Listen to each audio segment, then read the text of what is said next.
What's up, YouTube? Welcome back.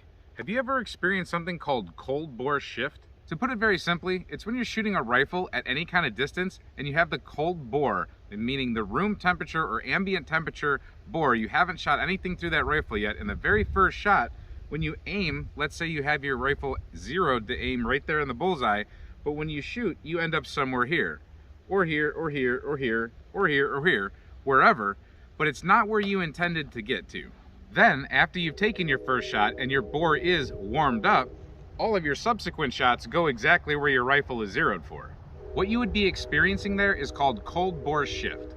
Now, this is a phenomenon, or whatever you want to call it, that happens in supposedly most rifles. Now, there's a lot of rifles that it supposedly doesn't happen in, but I'm sure down on the very small levels of measurement, I'm sure it happens to just about every rifle, because every rifle will change its characteristics just a little bit depending on the ambient temperature of the barrel. As soon as you take that first shot, things heat up dramatically, and then metal does different things at different temperatures. Now, I'm not a ballistician, I'm not a metallurgist, I'm not a gunsmith even, so this is just based on my own personal experience. It's something that I noticed one day with my rifles. I looked it up, and the great internet, that you can find anything on, it explained to me what it was. I went out and I retested it, and I confirmed it. It's real. So just in case you don't know what it is, I wanted to make a video to show you what it's all about. And maybe you have this in your rifle and you've noticed it and didn't know what it was, or maybe thought it was just you, maybe you thought you were pulling your first shot, but this is real. So let me try to demonstrate it today, see if it works out on camera for us. Now, this isn't gonna be a super scientific setup. I don't have a lead sled or anything. I'm gonna be shooting off of a rest on my picnic table with basically a towel wrapped underneath my armpit for a bag. But I'm gonna be shooting 75 yards out, and we're gonna be hitting paper. I got a camera down there that we're gonna capture each shot.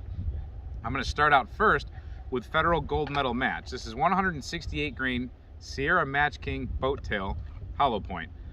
This is a pretty good ammunition, different grain weights. A lot of people like it. Usually you have to find the grain weight that fits your gun. This one works adequately in my gun. I wouldn't say it works perfectly, but I've noticed a shift with this particular ammunition. Now, this box of ammunition is pretty much room temperature to what my house was set at, so it just recently came outside and it was 70 degrees inside. We have a 40-degree temperature right here outside. The barrel is getting to be cooling down. It's steel, so it's been out here long enough where I'd say it's probably getting close to the 40 or 50-degree mark. I'm gonna use this 20-round magazine to shoot a 5-shot group.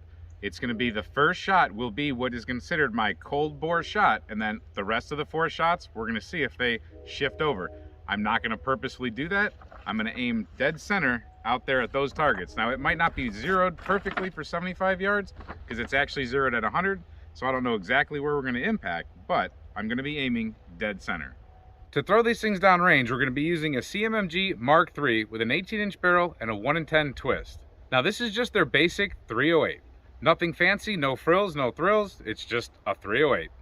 We're using a Konus 3 to 9 power scope, and I have it set on max. Now, some of you guys are gonna go ahead and dog on me in the comments about this particular setup. However, this is just set up for coyotes on the fence line, that's it. And it hits them every single time. Nothing fancy, I don't need to spend a bunch of money to shoot coyotes. Sierra Match Kings on the right target down there. First shot, cold bore.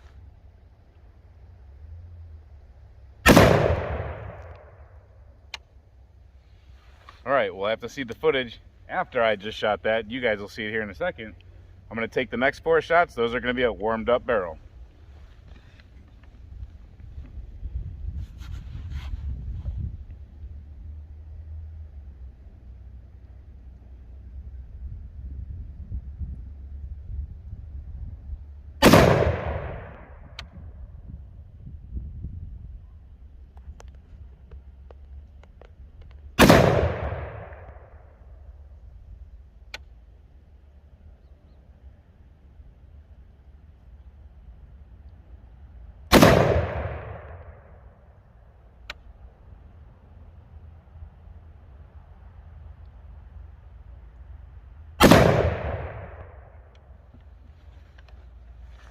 All right, now every time the trigger broke, it was right on, dead set on target right there. I thought every one of those was a good shot. Now, there's a certain variance in the scope. It's not gonna be dead center, exactly pinpoint.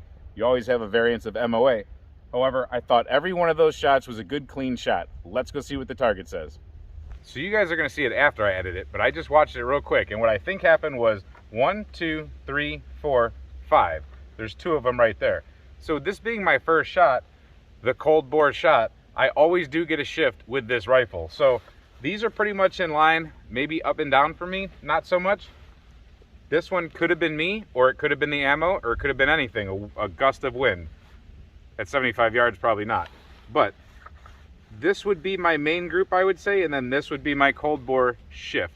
Now we're gonna give the rifle time to cool down, and then I'm gonna try just some cheap steel case Wolf 308, 155 grain, and we're gonna see what that does over here on this target. But we're gonna give it plenty of time to cool down, like an hour, out here in the cold. So we've actually given this barrel a couple hours to cool down now, so it's just ambient temperature with outside, which is 40 degrees out right now. This ammo, I might have misspoken and said 155, I'm not sure, but this is 150 grain Wolf. This ammo is kind of iffy. Sometimes it can be on point, sometimes it can be a little bit wild.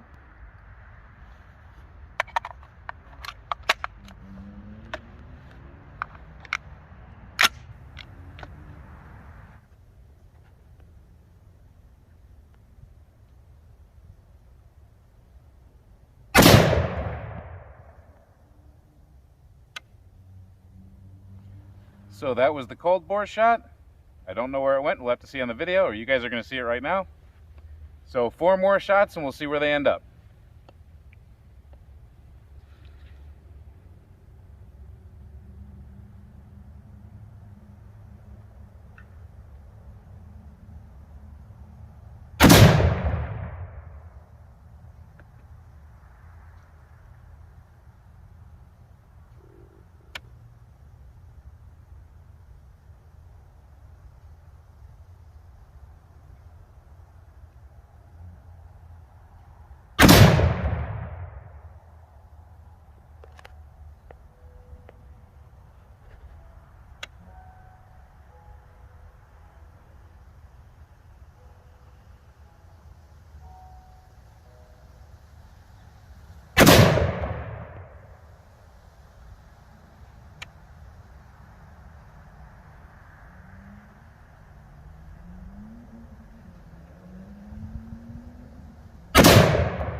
That should have been 5. Let's see how we did. Now I just tried to watch back the replay, and if I'm correct, it was 1, 2, 3, 4, 5. Now that would definitely represent cold bore shift to the left, and that's actually, the gun might have got a little bit colder than it was the first time, and that shows you that it started to move back to where the gun is zeroed for. The gun is zeroed for 150 grain ammunition. Not that ammunition specifically, but like federal type of, you know, M80 ball type of stuff, between the 150 and 155 grain range. So I'm not surprised that the 168 grain ammunition didn't exactly group as good as you would think Match King would, but this group here with the steel case ammunition is just a little bit bigger than this group. I mean, my gun personally, I know that I've shot this thing so many times, I can confirm, and I know that this always cold bore shifts on me. Like I said, let me know in the comments if you have a rifle that does it or doesn't do it. Not all rifles do it or do it as severe. This gun itself doesn't group as well as I would like it to. I'm gonna start working with the ammunition. I do hand load for it, and sometimes I can get much better group than factory ammunition. It's still an AR-10 style rifle. It's not a bolt action. It's not made to be a precision rifle. It's an AR-10, AR-308 style rifle. But being a battle rifle, it should still have some sort of precision out long range. Precision-ish. This, not super happy with it. I'll bring you back some reloads and we'll get better patterning with it. So a good idea is to map your gun's specific cold bore shift if you have it. Keep a little logbook and try to figure out with different ammunitions or the same ammunition, but do it repeatedly. Let the gun cool down to different temperatures and warm back up and see what kind of a deviation you get. It's something that if you're a hunter or if you are a sniperish type of person, an accuracy type of person, you need to know where that goes. If you, for some reason, are involved in law enforcement or something and you need to take calculated shots, you already know this. A SWAT team operator, something like that, a real sniper, they already have this stuff figured out. They have to calculate this in because it's life or death, and it can be inches with hostage shots and things like that. They have to know where their first round is gonna go. Just a cool little kind of technical video, but I do it in a non-technical way. Hope you enjoyed this video, and until we see you next time, stay safe, have fun, and keep shooting.